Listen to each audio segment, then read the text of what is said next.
Hello, listeners, and welcome to the second program in our series, Let's Learn History, which is produced for grade 9 learners and anybody else who has an interest in the subject. My name is Ronald Krotz, and today we are going to look at attempts by the South African government to suppress the churches. Please have a pen and a notebook ready so that you can make notes of the important points. And don't forget to take part in the quiz at the end of the program. At the end of the program, you should be able to describe the measures taken against church leaders, including the destruction of church properties, for example, at Onipa, Omulukila, Oshandi, and others. Hi, Divine. It's so good to see you again. Hi Angelina, it's good to see you again. You know, I am from Onipa village, and yesterday when I went home from school, I passed by the church at Onipa. I saw these old pictures on the wall of the church being destroyed, and I was just so curious as to why they would keep such pictures on the wall. Well, you forgot already what Mr. Krotz told us the other day in his office. He was explaining about the general strike of 1972. He said something about the church being destroyed afterwards. I just really can't remember all the details. But I think he mentioned Onipa Church too. Wait, there, Mr. Krotz is coming. Let's ask him. Good morning, class. Angelina and Divine, why are you standing? How can I help you? Good morning, sir. We were discussing about the pictures of a destroyed church that we saw at the Onipa church.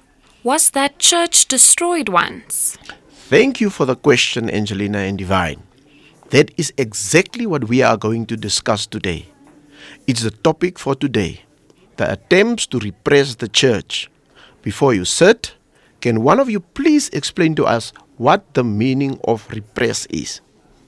Thank you, sir. Let me try. To repress is to subdue, which in other words means to control someone or something by force, to restrain or to prevent.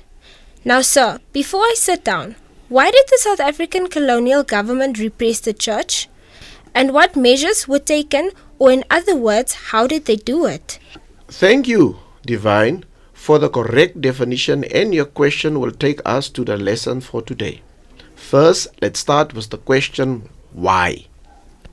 It was in 1973, a year after the state of emergency which was imposed on the Namibian people by the colonial government as a retaliation to the general strike of 1972, when a delegation of church leaders led by Bishop Leonard Awala traveled to South Africa to complain about the measures of the state of emergency that restricted people to move freely.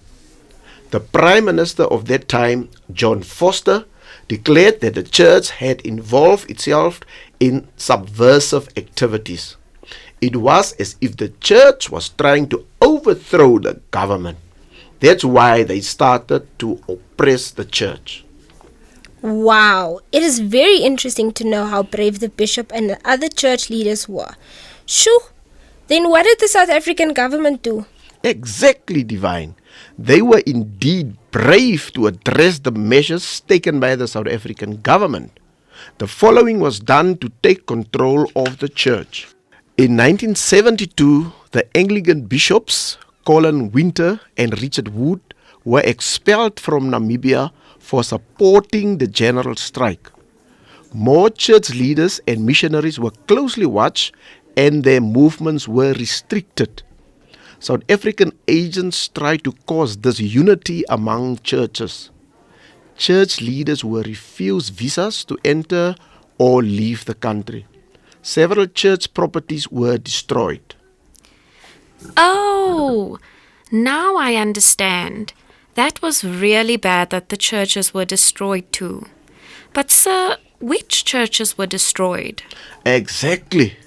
Firstly, it was the Onipa church, where their printing press was destroyed in a bomb blast.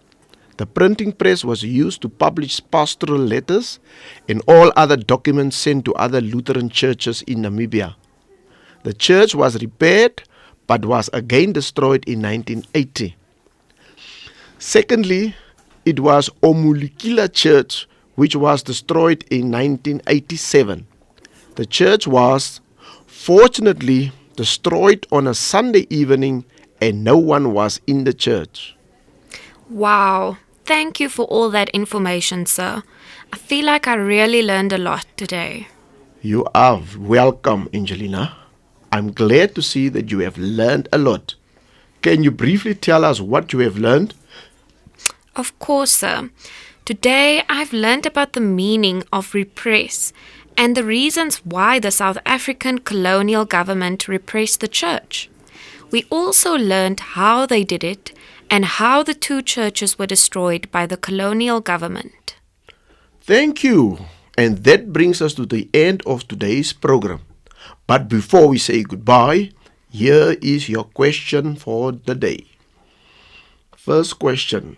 How did the destruction of the Onipa printing press affect the lives of the Namibian people? Explain your answer. That question will be for 4 marks. The second question. Why did the South African colonial government destroy the Umulikila Roman Catholic Church? Explain your answer. That's for 3 marks. The third question. How important was the destruction of the churches to the Namibian people? Explain your answer. That's also for 3 marks. From myself, Ronald Krotz, the program developer, Yul van Harte, and the Namcol production crew, thanks again for listening. Until tomorrow, take care. This program was brought to you by Namcol with funding from the Ministry of Education, Arts and Culture and the Commonwealth of Learning.